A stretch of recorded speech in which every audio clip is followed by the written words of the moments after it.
Greetings and welcome to the 10th episode of Retro Rant. For this one, yeah, you guessed it, it's Cadaver by the Bitmap Brothers, released in 1990 and published by Imageworks. So, this one is considered an Amiga classic. And I hope you like this music because you won't be hearing any music after the start of the game. So this is a game I had back in the day, but I didn't have the patience to try and figure out how it would be played. So it's a good chance now to see if it deserves its status as a classic or not. So let's get this thing started.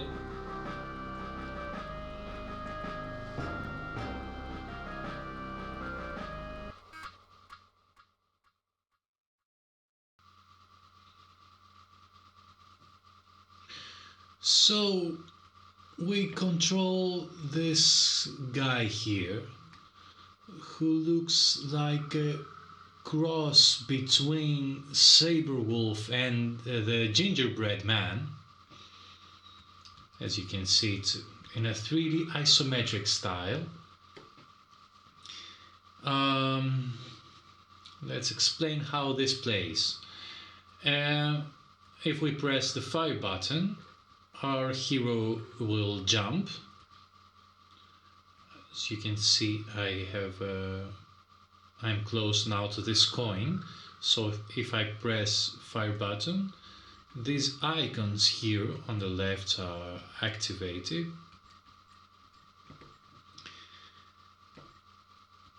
And this one is to pick it up, this one is to throw it, this one is to keep playing, and this one is examining. Yes. So I want to pick up this coin, so I choose the pick up icon and I picked it up. This here is a diary and we can choose to read it. As you can see, the actions, the icons change depending on the item you have in front of you. Okay, I'm not very wealthy, but I'm very healthy, so that's a good thing. I have 1 experience point. First level, and my level is that of a peasant. Okay, that's not very nice, but okay. So let's grab this diary. We have a barrel here. Let's see what it contains. It's a water potion. So let's drink up. Oh.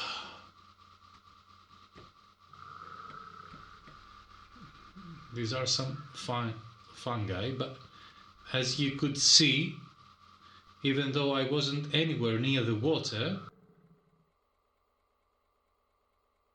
on the lower right, my energy bar went way down.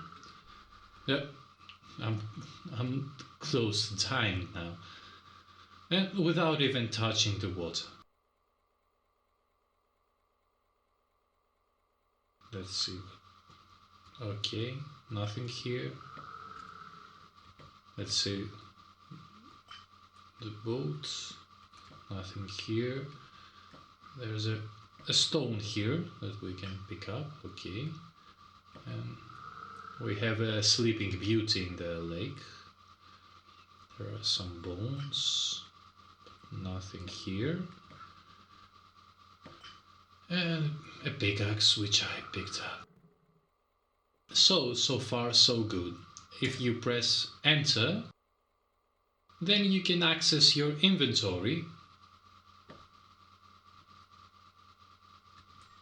And now, as you can see, this sword icon here allows us to use each of the items as a weapon, as a projectile. But for now, let's continue playing. This is a passage over here, but this passage is, for the moment being, it's locked. We have a lever here.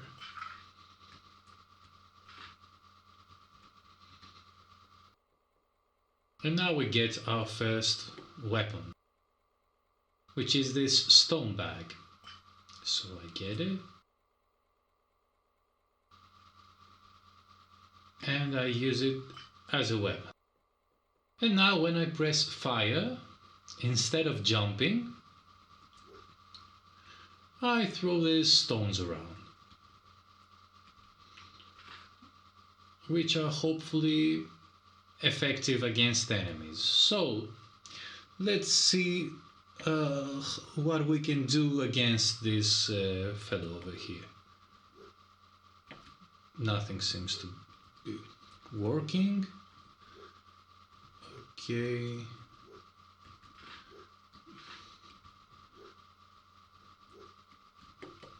Okay. And this is one of the major problems with the game, the control system. It's very clunky and very poorly implemented in the game, and especially the combat system. It's like trying to kill mosquitoes by throwing beans at them. Okay, this enemy is now immobile, so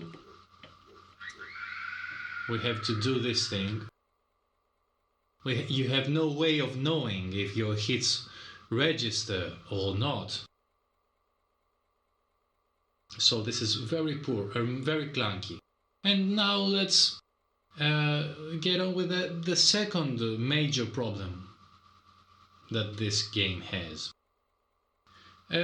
So we have a round object over here, which looks very desirable, and we apparently have to jump to get it. Okay, now if I press fire, I throw stones, and I don't know what I can do to actually stop throwing the stones. So you have to go to the inventory, go again to the stone bag and deselect it as a weapon. And now you can jump so that you can get this charm over here. And now this may not seem like too much of a hassle, but later on in the game it gets very, very cumbersome, and you get confused all the time mixing what you want to do with the fire button. You want to jump, you want to throw the stones, and combined with the awful combat system, it's simply very, very, very poor. So now we have this stone here, but oh, a spider appeared. So again we have to do this and equip it as a weapon. And now let's try to kill the spider. That was my last shot. And okay, what can I do now? We'll hope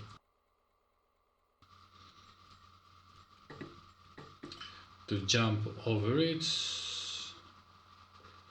Okay, I somehow managed to survive. Let's drink something from this barrel, but it does nothing to my energy. There are some sacks here, which I can use this item to push and pull around, and this is important so that I can uncover an item that I will need. Again, we have to jump over here. And again, if we had the weapon equipped, it would be impossible to jump over these sacks.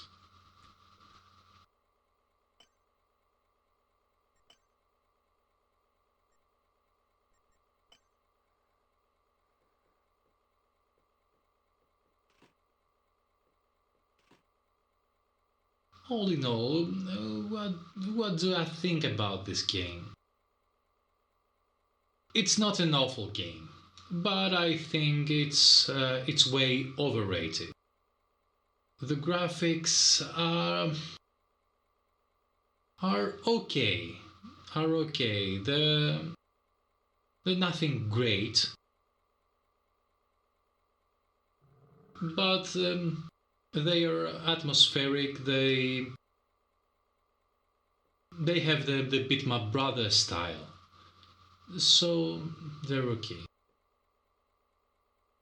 The sound is it's quite basic. I hate the sound effect when a monster dies. Ah! This sound it's very annoying while this handsome guy spits something at me. So it's not very good. The actual puzzles of the game, they're on the difficult side. You have to be very patient and very imaginative sometimes, but they're not illogical. You will not see here the moon logic inherent in some Sierra games or in other games. So they're okay. But what absolutely ruins this game for me is the control method. It's unbelievably clunky. You have to have the skills of a virtuoso pianist to alternate between fire and enter and equip weapon, unequip weapon if you want to jump. It's unbelievably tedious. So, would I recommend this game? No, don't bother with it. Except if you're a great fan of 3D isometric games. You played a lot of Get Dexter or Head Over Heels or the Ultimate Play the Game isometric arcade adventure titles. If you're a fan of these, yeah, okay, give this a go. But if you don't like these games, don't bother with it. So, does this game deserve the classic status? For me, no. It's one of the worst Bitmap Brother games.